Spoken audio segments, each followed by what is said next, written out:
c'est la réaction publiée par le président Mahamat Idriss Déby Itno.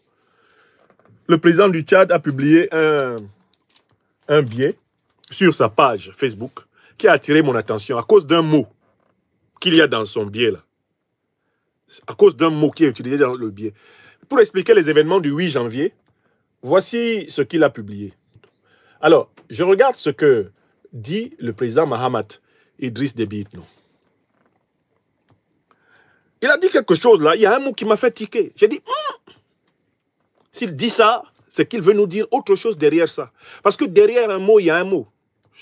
Chez nous en Côte d'Ivoire, on a un proverbe qui dit que derrière village, il y a village. Je crois que c'est un proverbe qu'on a dans toutes les langues africaines. Derrière village, il y a village. Il y a des mots là. Quand toi-même tu le vois, tu sais qu'il y a un mot qui est caché derrière lui. Donc derrière mot, il y a mot. Hein? J'ai dit, mais mon jeune frère, le maréchal président, il commence à faire des choses dans la communication là. C'est sérieux, hein? Hein? Depuis qu'il est en train de se rapprocher de la dynamique souverainiste et panafricaniste, son langage devient clair. Maintenant, même quand vous lisez ce qu'il écrit, on comprend ce qu'il a dit. Alors que quand c'était écrit avec le style empoulé de la diplomatie france-africaine, là, quand tu lis ça, tu dors. Si vous avez quelqu'un dans vos familles qui souffre d'insomnie, donnez-lui un discours de Ouattara ou de Paul Biya. Ou mettez un discours de Ouattara ou de Paul Biya à la radio ou à la télé, dans sa chambre. Vous revenez, même dans 10 minutes, le monsieur va ronfler. Des discours insipides. Des discours hors sol, coupés de la réalité, avec des phrases tournées, je ne sais pas comment. On ne sait pas à qui il s'adresse. Cette année, nous avons travaillé sur la croissance. La croissance a atteint 2 points. Et à partir de là, nous avons projeté tout cela en termes de soutien à l'importation et à l'export. Ouattara, toi tu dis ça à qui? Qui écoute ça? Paul Biya, ses phrases. Incontestablement, un autre pays continue à se projeter dans l'avenir avec une certitude, c'est mesuré, mais qui n'en comporte pas moins de fortes espérances. Biya, on t'a fait quoi, le vieux? C'est quoi? Ça c'est quelle phrase, ça? Ça c'est un somnifère. C'est un somnifère. Ce sont des phrases qu'on devrait vendre en pharmacie pour les insomniaques, les gens qui ne dorment pas. Ouattara, Dramane et Biya, on doit les déposer et les amener dans les pharmacies. On leur fait un petit cabinet où ils sont assis et les gens qui ont du mal à dormir, on dit allez écouter leurs phrases. Vous avez du mal à dormir? Ah, monsieur Fofana, vous avez du mal à dormir? Venez, venez, venez. Et il y a un monsieur là, c'est un somniférologue, Ouattara Dramane. Allez-y, allez l'écouter. Vous avez 5 minutes. Si vous ne guérissez pas, personne ne peut faire quelque chose pour vous. Mais, donc, depuis que le maréchal président se rapproche de la dynamique panafricaniste, son langage se purifie. Son langage se clarifie. Son langage devient compréhensible. On sait ce qu'il dit. Et lui-même donne des clés pour qu'on le comprenne. Parce que maintenant, il ne cherche plus à flatter Paris, Genève, Washington, Londres, Bruxelles. Il cherche à trouver un chemin vers le cœur de son peuple. Idriss Déby Itno, là, Mahamat, ce qu'il est en train de chercher, c'est un chemin vers le cœur des Tchadiens. Parce qu'il sait qu'il n'est pas encore dans le cœur des Tchadiens. Il s'est imposé par la force. Il cherche un chemin vers le cœur des Tchadiens. Bon, il a organisé une élection avec Masra. Il a battu Masra, non? Avec l'accord de Masra. Puisque ça avait été décidé comme ça à Kinshasa. N'est-ce pas? Vous êtes d'accord avec moi, non? Ils ont organisé une élection pour que Masra soit battu. Masra a été correctement battu. Ensuite, Mahamat Idriss Déby Itno lui a dit, très bien, tu as bien travaillé, va t'asseoir. Voilà, il y a un banc de touche là-bas. Va t'asseoir là-bas. Bon, voilà, c'est fini, non? Il a eu l'élection. Mais Mahamat Idriss Déby Itno sait qu'il n'a pas le cœur des Tchadiens encore. Donc, il est en train de construire un chemin, un boulevard vers le cœur de son peuple. Voilà pourquoi il commence à parler clairement. Parce que quelqu'un qui veut entrer dans le cœur de son peuple parle d'une manière claire. Wa Woronga. Et Amewa. Si tu veux que ton peuple t'aime, parle-lui clairement. Parle-lui sans cultiver les ambiguïtés inutiles. Bon, voici donc le poste qui a attiré mon attention. Suite à l'attaque perpétrée hier nuit par un groupe des individus mal intentionnés contre la présidence de la République, je voudrais adresser mes sincères condoléances aux familles des victimes héroïquement tombées, armes à la main, et souhaiter un prompt rétablissement aux blessés. Je voudrais également rendre un vibrant hommage pour la réactivité, la bravoure et le professionnalisme dont ont fait montre ces vaillants soldats dans la défense de la première institution de la République. J'exprime ma gratitude quant au soutien massif et instantané exprimé par le peuple tchadien à travers ses forces vives, mais aussi le soutien de pays amis et frères qui ont réagi face à cette tentative de déstabilisation. Il revient maintenant à la justice d'établir les faits, situer les responsabilités et appliquer toute la rigueur de la loi. Les assaillants de cette vaine tentative visaient à me vitrifier, mais ils ont été vitrifiés par la vaillance, la vigilance et le courage de la garde présidentielle. Je relis une deuxième fois la dernière phrase, parce que c'est celle-là qui m'intéresse. Les assaillants de cette vaine tentative visaient à me vitrifier, mais ils ont été vitrifiés par la vaillance, la vigilance et le courage de la garde présidentielle. Une troisième fois. Les assaillants de cette vaine tentative visaient à me vitrifier, mais ils ont été vitrifiés par la vaillance, la vigilance et le courage de la garde présidentielle. Quel est le mot-clé de cette dernière phrase? Moi, je ne commente que cette dernière phrase. Tout ce qui a été dit avant, c'est de la communication politique traditionnelle. Mais il y a quelque chose. Il y a un gisement dans cette dernière phrase. Le gisement dans cette dernière phrase se trouve dans le mot « vitrifié ». C'est un mot qui a une histoire politique. C'est un mot qui a circulé d'un contexte précis jusqu'à la bouche du président Mahamat Idriss Déby Itno, le maréchal du Tchad, l'homme, eh bien, du départ des troupes néocolonialistes. D'où vient ce mot? Si vous allez chercher ce mot dans le dictionnaire, vous n'aurez pas son sens politique. Au sens du dictionnaire, que signifie vitrifier? Je vous lis la définition du dictionnaire.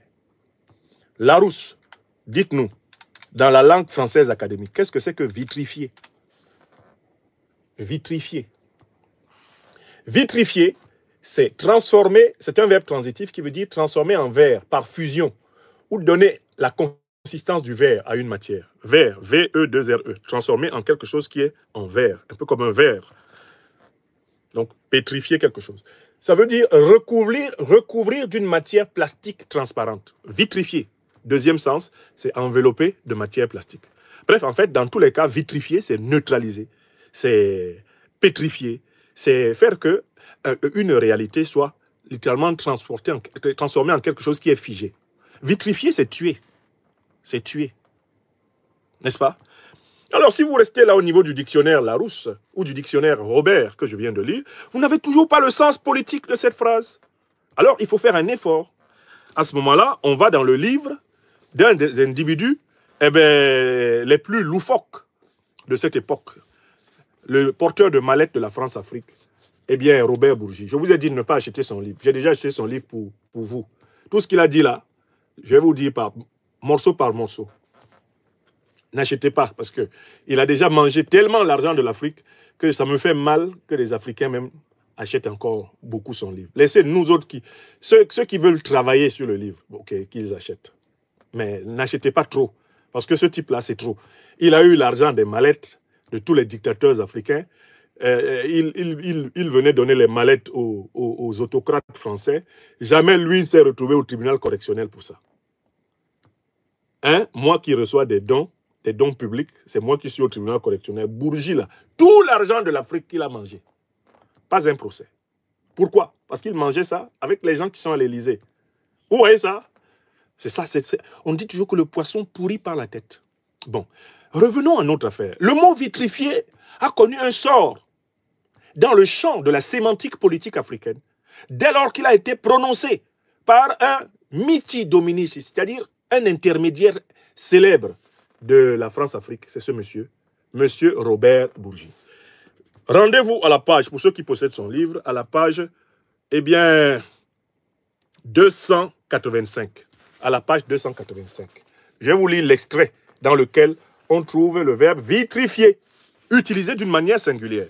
Après, on reviendra au maréchal, le président Mahamat Idriss Déby Itno. On se demandera pourquoi il utilise cette référence. Et là, on va comprendre. Je vous lis l'extrait.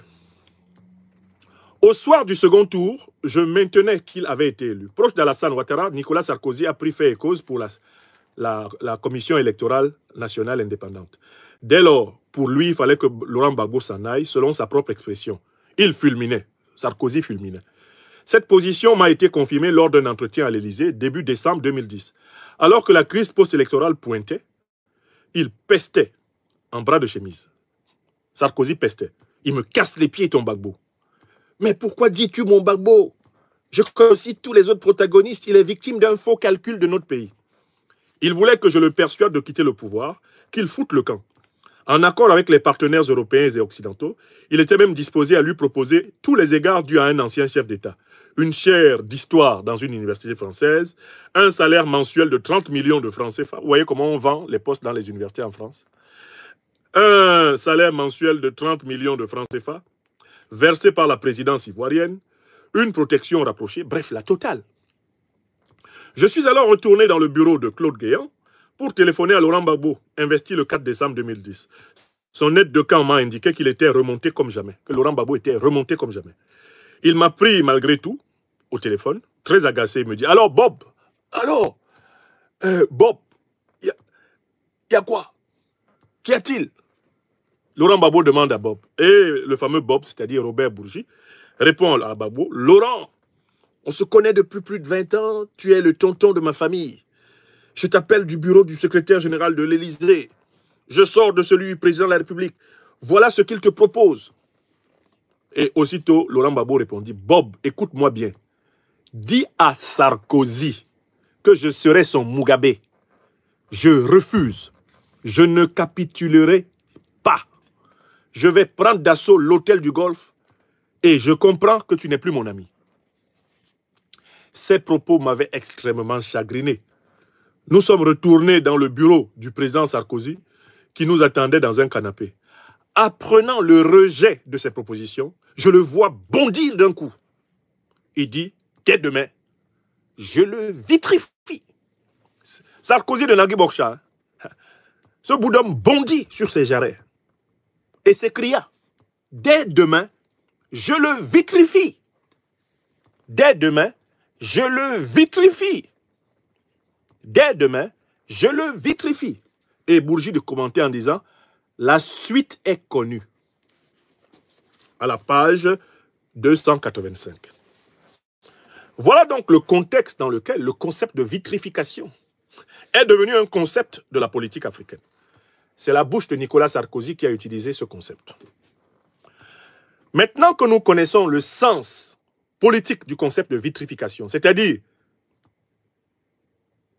le fait pour un dirigeant français d'éliminer un dirigeant africain, le fait pour un dirigeant français d'utiliser la puissance de l'armée française pour écraser un dirigeant africain, maintenant que nous connaissons la définition politique de la vitrification, nous pouvons revenir maintenant auprès du président Mahamat Idriss Déby Itno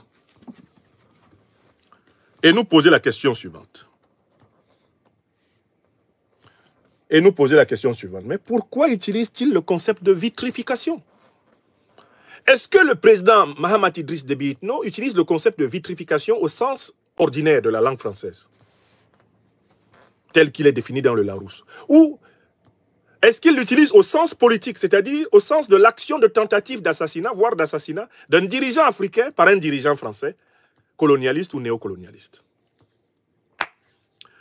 La question est posée. Mais moi, je vais vous répondre que le président Mahamat Idriss Déby Itno utilise le concept au sens politique. C'est une accusation indirecte contre le néocolonialisme français. Il nous indique que l'attaque de son palais est quelque chose qui est compatible avec les intérêts du néocolonialisme français, dont il est en train de débarrasser les troupes de son pays. Vous me demanderez comment l'a-t-il indiqué? Par une simple technique stylistique qu'on appelle l'insistance ou la répétition. Il dit ceci, lisons la phrase. « Les assaillants de cette vaine tentative visaient à me vitrifier, mais ils ont été vitrifiés par la vaillance, la vigilance et le courage de la garde présidentielle. » Le fait qu'il répète le mot « vitrifier » est une manière pour le maréchal président tchadien de nous dire « c'est vitrifié au sens de Bourgi et de Babo et de Sarkozy ». C'est vitrifié au sens de Bourgi, Babo, Sarkozy, l'affaire Babo, Sarkozy, Bourgi là. Le sens qui a été donné au mot vitrifié, c'est à ça que je fais allusion. Mais comme vous risquez d'oublier, j'utilise vitrifié 2 fois. Pour vous dire vitrifié, vitrifié, vitrifié, vitrifié. Si votre cerveau dort, vous n'avez pas compris que je suis en train de vous parler de ce dont Bourgi parle dans son fameux livre. C'est le sens politique du mot vitrifié. Donc en fait, à travers ce concept de vitrification, Mahamat Idriss Déby Itno fait peser les soupçons sur la puissance française et oriente les doigts vers elle pour dire ce sont eux, parce que j'ai demandé qu'ils retirent leurs troupes de mon pays, ce sont eux qui veulent me vitrifier, parce qu'ils en ont l'habitude, comme Sarkozy avait voulu vitrifier Babo. On veut me vitrifier. Alors, je trouve que cet exercice de communication politique, de la part de mon jeune frère, le président Mahamat Idriss Déby Itno, est très intéressant. Il commence à être intéressant. Parce qu'il commence à parler d'une manière très claire. Et je l'encourage à continuer. De toutes les façons, il n'a pas de choix. Actuellement, là, le président Mahamat Idriss Déby Itno est dans la situation du cabri, eh bien, du proverbe ivoirien, qui dit « Cabri mort n'a pas peur de... » Il n'a pas peur de quoi? Écrivez ça vous-même. Cabri mort n'a pas peur de quoi? Il n'a pas peur de couteau. Cabri mort n'a pas peur de couteau. Actuellement là, le maréchal président tchadien, il s'en gava. Ça sort comme ça sort. Parce qu'il sait que la décision qu'il a prise de rompre ses accords militaires, c'est la plus grave décision de sa vie. Mais en fait, dans la vie politique, le jour le plus grave pour un dirigeant, c'est quand il dit non à une puissance néocoloniale.